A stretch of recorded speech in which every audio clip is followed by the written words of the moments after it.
In October 1965, less than a year after abolition, the resolve of Parliament would be tested by one of the most notorious murder cases of the 20th century. We think of the mid-60s as this great utopian, happy-go-lucky, kind of orgiastic age where everyone's having a great time. In fact, the mid-60s was a much more anxious, darker time than we remember. In what would become known as the Moors Murders, Ian Brady and Myra Hindley kidnapped, tortured and killed 5 children, burying them in shallow graves on Saddleworth Moor. On these bleak and desolate moorlands, 1,600 feet up in the Pennines, senior police officers believe they'll find 2 more bodies, possibly a third. It's impossible to overstate how shocking those crimes were, particularly when the tapes were played in court and then reported in the newspapers. At their trial, there was public outrage when a tape recording was played to the court of Brady and Hindley torturing 10-year-old Leslie Ann Downey.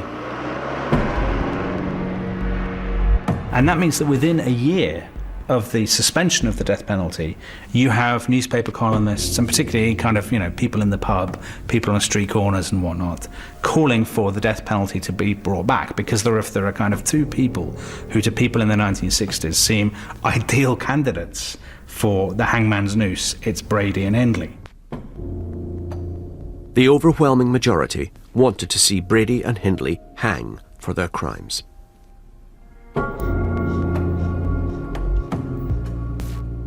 But public pressure could not convince the government.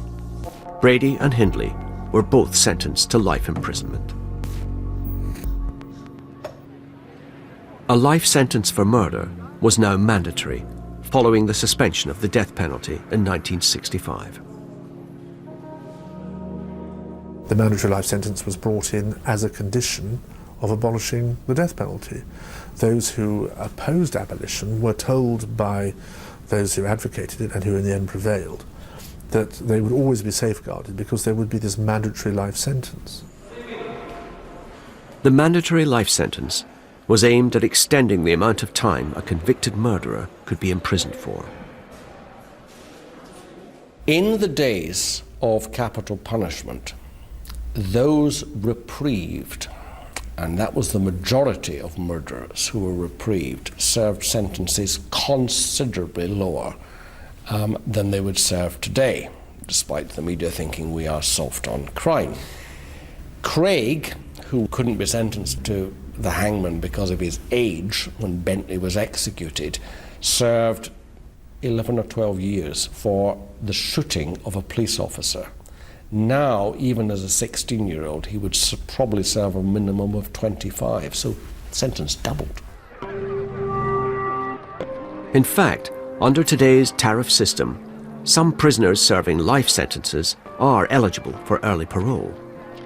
But this raises its own moral questions about how the state punishes individuals, like Harry Roberts, who's been locked up for 44 years, convicted after the murder of 3 policemen in 1966. I think it's extremely cruel to lock someone up forever, but in a slightly different way from executing them, because it's the gift that keeps on giving. If you see what I mean, you're in prison maybe for 40 or 50 years. I mean, Harry Roberts, who was the man who murdered the 3 policemen in Shepherd's Bush, is still in jail after 44 years. I happen to believe he should still be there because he committed 3 very, very nasty, gratuitous murders. And if you let someone like Harry Roberts out, and there has been talk about doing so, you're effectively saying to other people who might want to kill the police, oh yes, he was away for 44 years, but in the end, it's forgive and forget. Wouldn't it be the mark of a more humane society to execute him? And if that means dealing through the state in a final way with someone who has committed the most grave crime, then I don't see that that's a problem. Well, I counter that by simply pointing out that as a matter of logic, it's much worse for an individual to spend the rest of their life on a prison than to be executed immediately. I don't take the view that there is somewhere down there a hell that all bad people are going to be tortured by. I think, if they're turned off, that's an end on it. And why give them the benefit of being turned off like that when they could be made punished for the rest of their lives? I think it's a far worse punishment, life in prison, because they suffer. They suffer. In 1969, Parliament voted overwhelmingly in favour of permanently abolishing the death penalty for murder. 2 years later, capital punishment was also removed for arson in a Royal Naval dockyard. Now, hanging only remained for treason and piracy.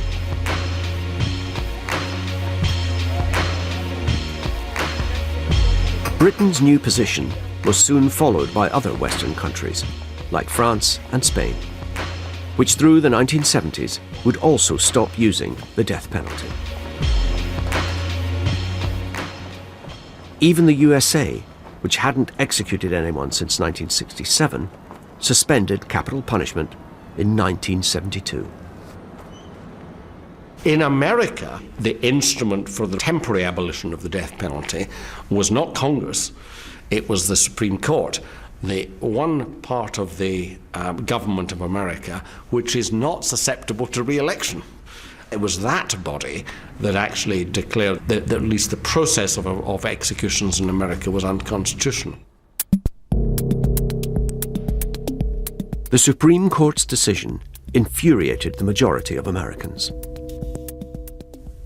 Private papers of the Chief Justice, who was in the dissent, indicate that he thought that was the end of the death penalty in America, as did most of the abolitionists. They thought they had won their permanent victory. They couldn't have been more wrong. And the states immediately, responding to overwhelming public support for the death penalty and outrage at the United States Supreme Court decision, reenacted death penalty statutes. In 1976, the Supreme Court was forced to review its decision in response to widespread public pressure. Less than 2 years ago, death cells in prisons throughout America were emptied when the Supreme Court ruled against capital punishment.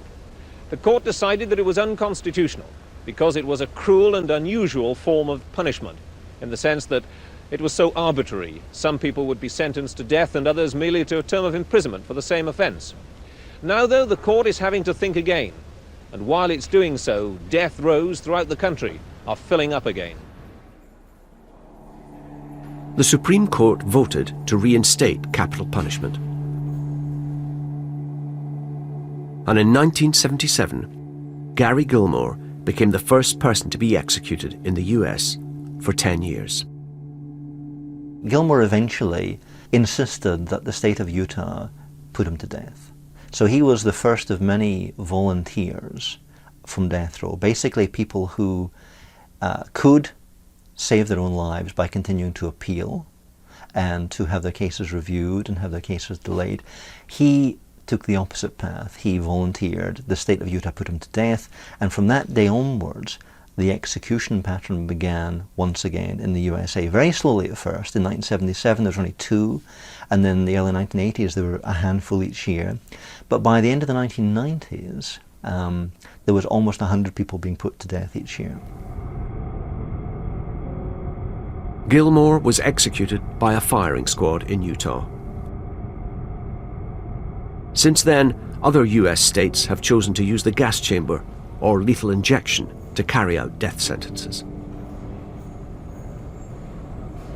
Gilmore's execution hit the headlines in the British press and inspired some British lawyers to offer to cross the Atlantic and help defend those facing the death penalty.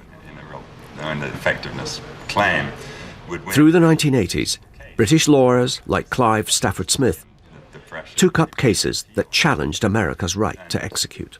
In a fair world, you're going to win, but the world isn't always unfair, so we'll just have... But I'd become obsessed with the death penalty, and this was from quite a young age.